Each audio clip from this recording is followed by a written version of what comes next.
હીરાબાગ મિત્ર મંડળ દ્વારા ક્રિકેટ ટુર્નામેન્ટનું આયોજન અમદાવાદના ઘાટલોડિયા વિસ્તારમાં સમગ્ર માલધારી સમાજમાં ભાઈચારાની ભાવના કેળવાય અને એકતા રહે તે હેતુથી કરવામાં આવ્યું છે। ત્યારે ગુજરાતમાંથી 32 જેટલી ટીમો આ ટુર્નામેન્ટમાં ભાગ લેશે તેવી માહિતી આયોજનકર્તા દ્વારા આપવામાં આવી હતી।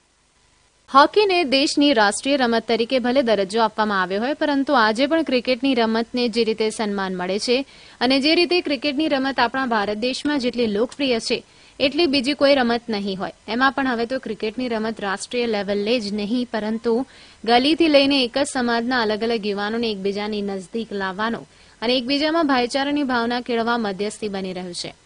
હીરાબાગ મિત્ર મંડળ દ્વારા ક્રિકેટ ટુર્નામેન્ટનું આયોજન કરવામાં આવ્યું છે, જેમાં સમગ્ર ગુજરાતમાંથી યુવાનો પોતાની અલગ અલગ 32 ટીમ સાથે ભાગ લેશે તેવી માહિતી પણ આપવામાં આવી હતી। માલધારી સમાજના યુવાનો માટે કરવામાં આવેલા આયોજનમાં રિબન કાપીને અને આવેલા મહાનુભાવો દ્વારા ક્રિકેટ રમીને યુવાનોનો ઉત્સાહ પણ વધાર્યો હતો। આયોજનમાં હીરાબાગ મિત્ર મંડળ દ્વારા એક ક્રિકેટ ટુર્નામેન્ટનું આયોજન 4 છોકરાઓ કર્યું છે। ટુર્નામેન્ટમાં લગભગ 50 ટીમોના નામ હતા, પણ આ લોકોએ 32 ટીમો રાખી છે, કારણ કે સારું આયોજન થઈ શકે એના માટે। બીજી ટીમોના ના કહી દીધી હતી। ગઈકાલે અહીંયા લોટ્સ પાડ્યા હતા અને સારો એવો જમણવાર રાખ્યો હતો। બધી ટીમો ઓલ ગુજરાતથી બધા જિલ્લામાંથી રબારી સમાજની બધી ટીમો સારી અહીંયા ભાગ લીધો છે। આ દાતાઓ ઘણા મળી ગયા હતા। આ છોકરાઓનો ઉત્સાહ રહ્યો। હજુ ખર્ચો ઘણો છે, એનો કોઈ ચિંતા નહીં, પણ છોકરાઓનો ઉત્સાહ છે। જબરજસ્ત ઓપનિંગ થયું હતું સવારે 10 વાગે અને ફાઇનલ 13 તારીખે છે। એનું બી જબરજસ્ત આ લોકોનું આયોજન છે। ક્રિકેટ રમત એવી છે કે યુવાન હોય કે વૃદ્ધ તમામ તેની પાછળ ઘેલા હોય છે। એમાં પણ જો સમાજના પ્રતિનિધિ યુવાનોમાં ભાઈચારાની ભાવના કેળવાય અને યુવાન કારણ વગર આમથી તેમ ભટકીને ટાઈમ વેસ્ટ કરે વગર આવી રીતે પોતાની શક્તિ વાપરે તો તેનો ફાયદો ભવિષ્યમાં તેને પોતાને અને તેના થકી તેના પરિવારને અને ત્યારબાદ આખા સમાજને લાભ મળતો હોય છે।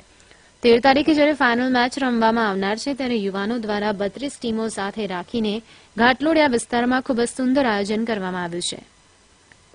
અમારે અહીંયા લગભગ 32 જેવી ટીમોએ ભાગ લીધો છે અહીંયા, અને લગભગ બધા સમાજનું એક સંગઠન જળવાઈ રહે અહીંયા, અને બધા સમાજના બધા મિત્રો અહીંયા હળીમળીને બધા રમીએ, એક ખુશીનો માહોલ અહીંયા ઊભો થાય છે।